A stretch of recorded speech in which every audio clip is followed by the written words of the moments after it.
cyangwa ntago tugomba kuba bo twifuza ko tubabo, kuko hari igihe tumara kugera mu ubu buzima tukibagirwa ko turi umushinga Imana yakoze kandi iteganya kuwubyaza inyungu.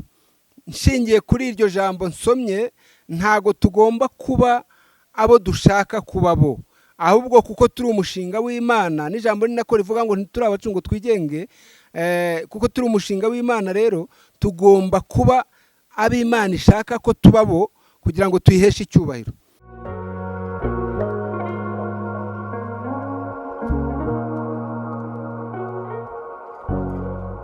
Ibihe byiza kuri mwebwe mwese mukomeje kubana natwe kuri Seruka TV na Gasabo TV. Ibihe byiza rero turabakunda kandi turabasuhuje. Tugiye kwakira umukozi w'Imana, reka banza adusuhuze. Muraho neza mukozi w'Imana? Muraho neza. Amakuru? Turashima Imana. Umeze neza?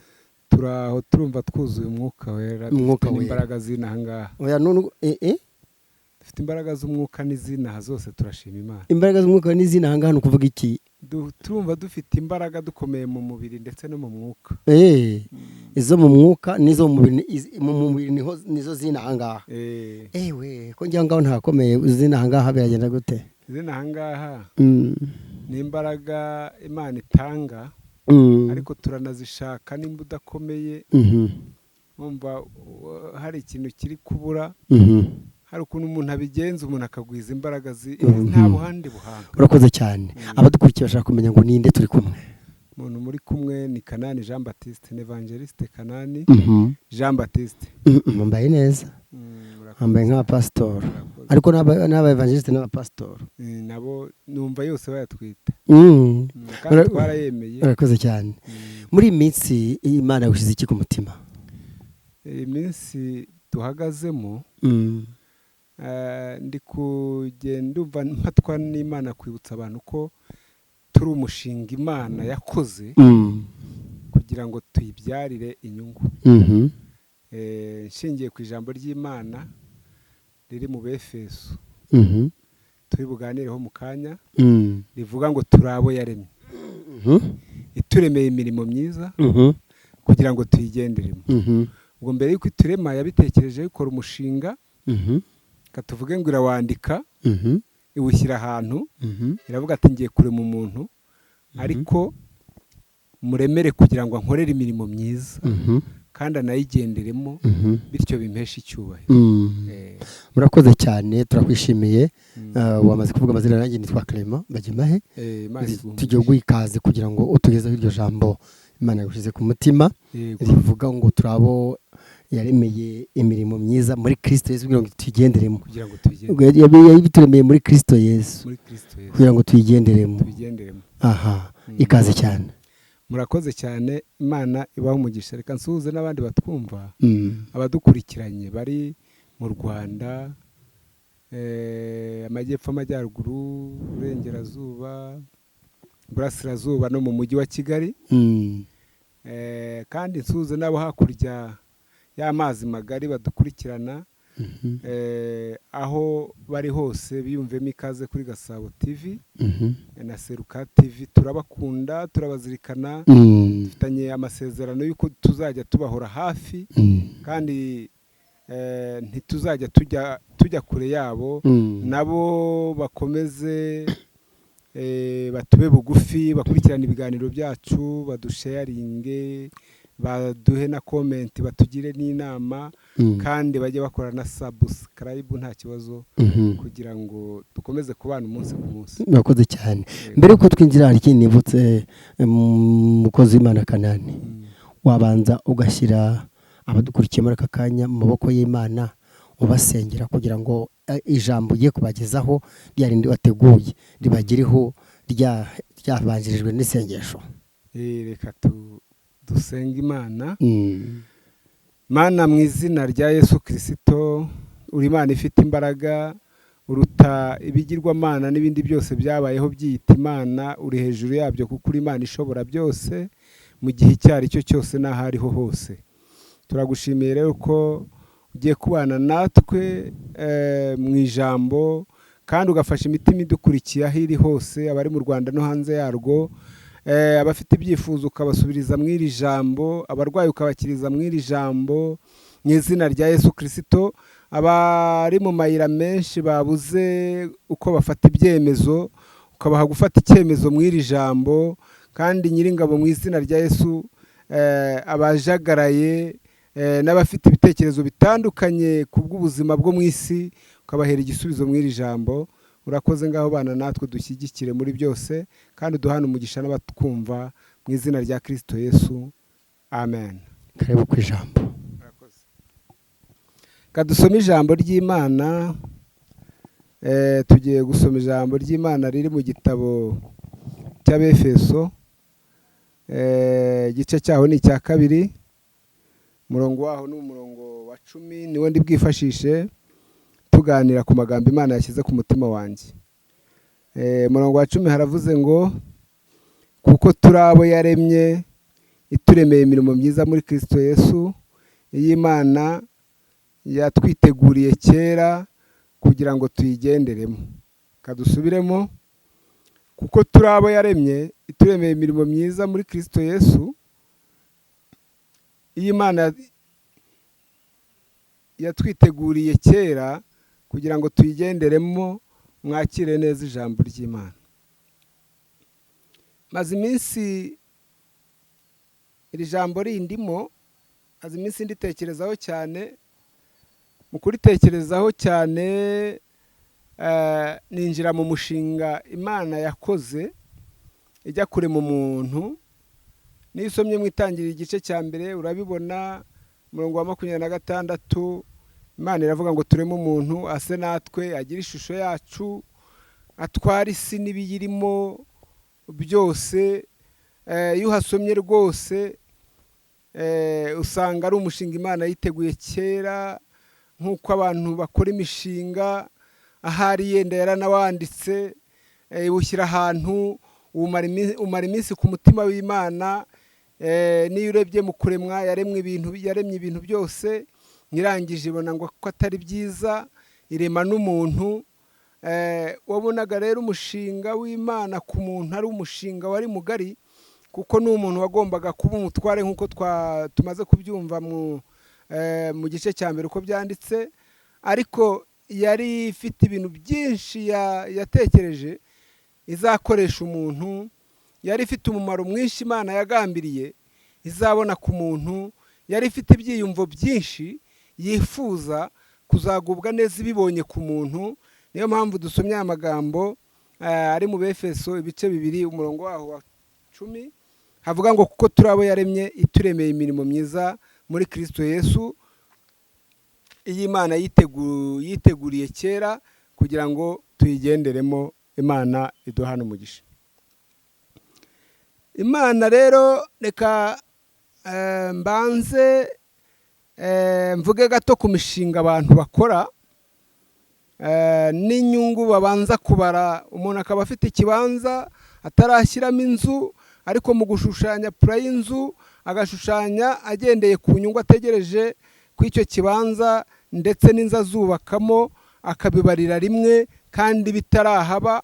Akaba afite mu mutima pura y'inzu n'igisenge cy'inzu, akaba afite n'amadushe azaba ari mu nzu, za korodoru, ibyumba, inkingi zizaba zirimo, akaba bigendana.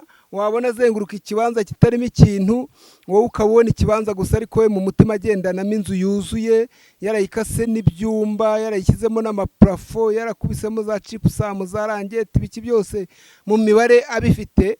Yarangiza igihe kikagera, ubwo ni ibitekerezo bye ku giti cye, nta wundi arabigezaho, ntaratangira no kubishyira kuri tere ngo dutangire tubibone.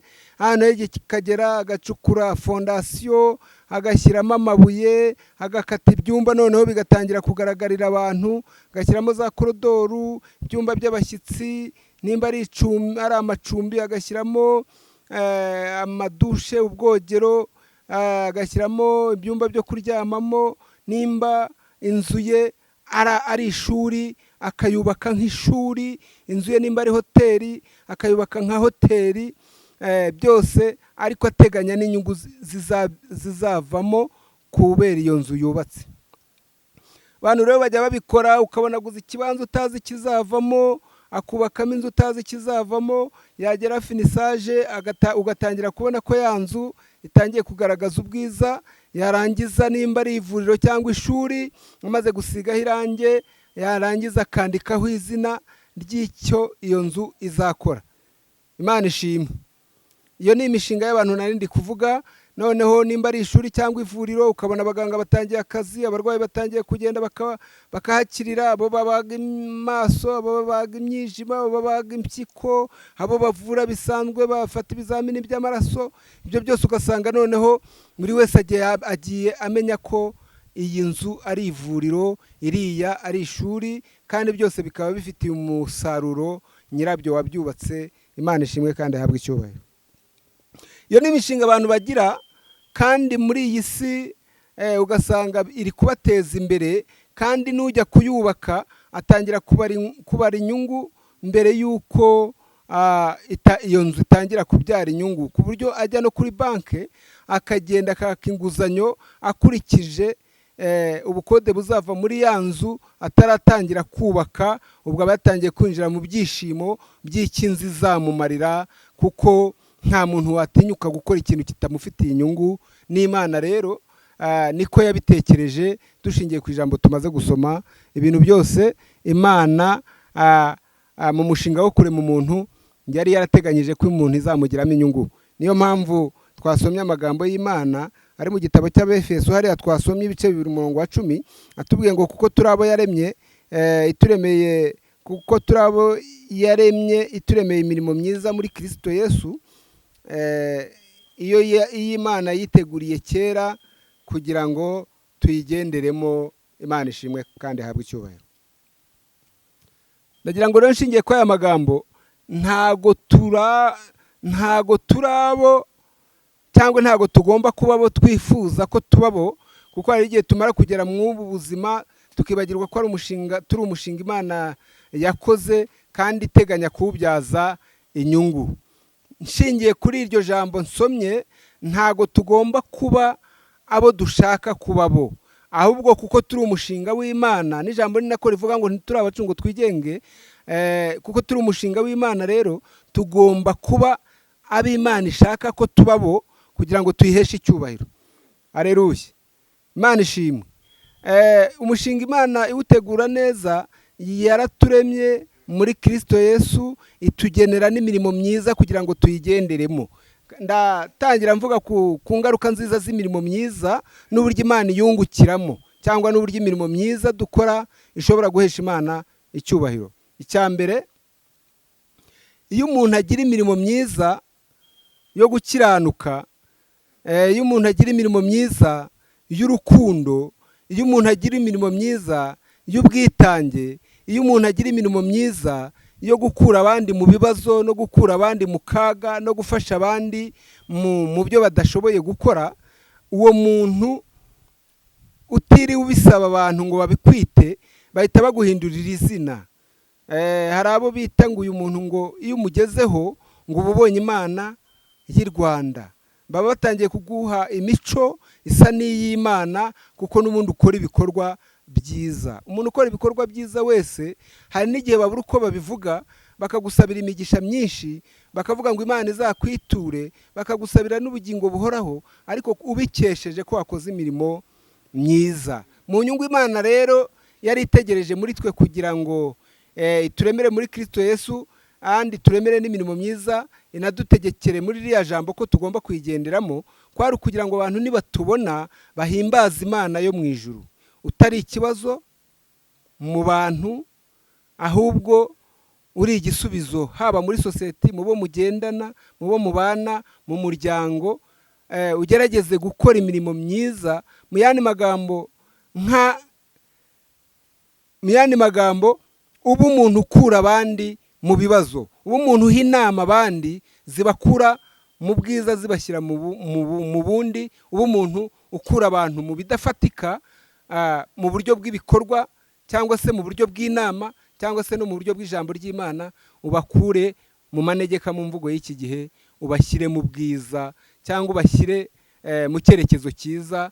Imana idusure kandi tugire neza. Niyo mpamvu mubona dukunda kubwirizwa ubutumwa bwiza twibanda ku ijambo bita kwihana, kuva mu byaha no kwirinda icyaha n'igisa nacyo, no kuva mu mirimo myiza imwe ya kamere, ahubwo tugakora imirimo mibi imwe ya kamere, ahubwo tugakora imirimo myiza ituma izina ry'Imana rihabwa icyubahiro. Ni nawo mushinga Imana yakoze rero iturema kugira ngo tujye dukora imirimo myiza tuyigenderemo. Imana idusure kandi tugire neza. Amen. Imana mu mico yayo ari nayo yifuzaga ko tugenderamo. Imana ni urukundo, yifuzaga ko nitugendera mu mirimo yayo ariyo yaturemeye, tugomba kuyigenderamo tugira urukundo. Imana irera kandi irakiranuka, yifuzaga ko tugenda twera kandi dukiranuka. Umuntu abishobora ate kugira ngo umuntu akomeze guhesha Imana icyubahiro? Iyo umaze kuva ku rwego rwo kwihana ibyaha, ufata indi ntambwe ya kabiri ukirinda icyaha n'igisa nacyo. Iyo umaze gushobora kwirinda icyaha n'igisa nacyo, ugenda ukurura ubusabane n'Imana, niho urushaho kuba bugufi bw'Imana, Imana ikagenda ibana nawe. Nababwiye ngo ntago dukwiye kuba uko dushaka ko tuba, ahubwo dushaka kuba uko Imana ishaka ko tuba, kuko yaturemeye imirimo myiza muri Kristo Yesu kugira ngo tugire gute, tuyigenderemo. Imana ishimwe kandi ihabwe icyubahiro. Muri Kristo Yesu iyo umuntu arimo n'ubundi aba ari icyaremwe gishya, abatandukanye n'umuntu wa kera utarihana. Umuntu wa kera utarihana niwe ukora ibyaha, ariko umuntu wihannye akemerera ubushake bw'Imana, yinjira mu mirimo myiza y'Imana yamuremeye nyine, kandi akaba ari yagenderamo. Uwo muntu agenda ahesha Imana icyubahiro. Ntiwemerewe kugenda nk'abandi, ntiwemerewe kuvuga nk'abandi, ntiwemerewe gukora ibyaha nk'uko abandi babikora, ahubwo ugomba kuba umuntu wera imbuto, umuntu w'icyitegererezo, umuntu ubana amahoro n'abandi bantu, kandi ijambo ry'Imana rikaba riri muri wowe rigwiriye rwose. Nasomye ijambo Bibiliya irambwira ngo abayoborwa n'umwuka w'Imana nibo bana b'Imana. Nta kuntu wagendera mu mirimo myiza n'ubundi iyo ngiyo Imana yiteguriye kera ko tuzayigenderamo kandi tukayihesherezamo icyubahiro, utanayobowe n'umwuka wera. Ibyo umwuka wera niwe udufasha, kuko ari umufasha kugira ngo tubashe gutera intambwe nzima nziza kandi zubahisha Imana, zituma abantu bo mu isi, bamwe dukunda kwita ab'isi, batureba bagahimbaza Data wa twese wo mu ijuru. Imana ishimwe.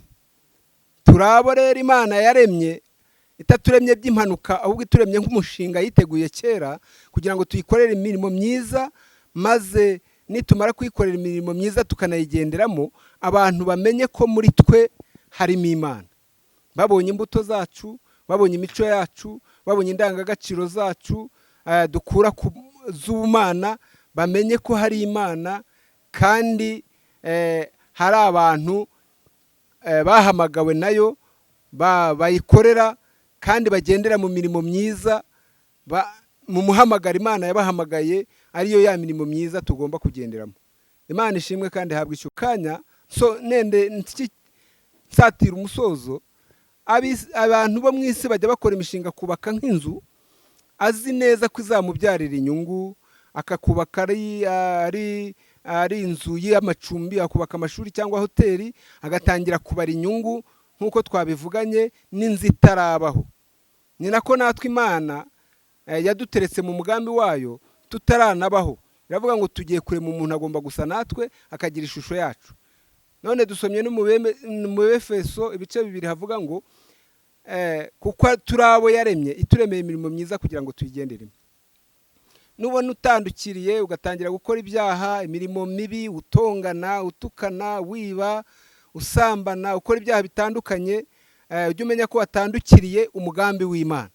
Kuko ijambo riratubwiye ngo turi abantu Imana yaremye, ituremeye imirimo myiza kugira ngo tuyigenderemo. Kuko Imana yaduhitiyemo ko tugomba gukora imirimo myiza. Nuko iyo dukoze imirimo myiza abantu bakayitubonamo cyangwa bakayitubonaho, batangira guhimbaza Imana, ndetse benshi mu bakizwa n'imbuto zacu, n'imirimo yacu myiza, n'ubuhamya bwacu bwiza, n'ibikorwa byacu byiza. Ibyo byose bigenda bituma abantu babona ko kuko hari abantu bafite imirimo myiza ituruka ku ndangagaciro z'ubumana, bityo bagahindukira bakava mu bibi byabo, bakaza bakaba bene data, tugafatanya urugendo, twese tukaba tugiye mu mujisho umwe wo kuba mu mirimo myiza yo guhesha Imana icyubahiro. Imana ishimwe. Ntago rero dukwiye kwigana ibigare bibi ngo tugendere mu mirimo mibi y'ibigare. Tujya tubona abantu baba mu bigare bitandukanye, umuntu akajya gusinda atabikunda, umuntu akajya kunywa itabi atabikunda ari ikigare, umuntu akigana abanywa urumogi akagenda asa nkabo, akagendana nabo, akabana nabo. Iyo ntabwo ari imirimo myiza.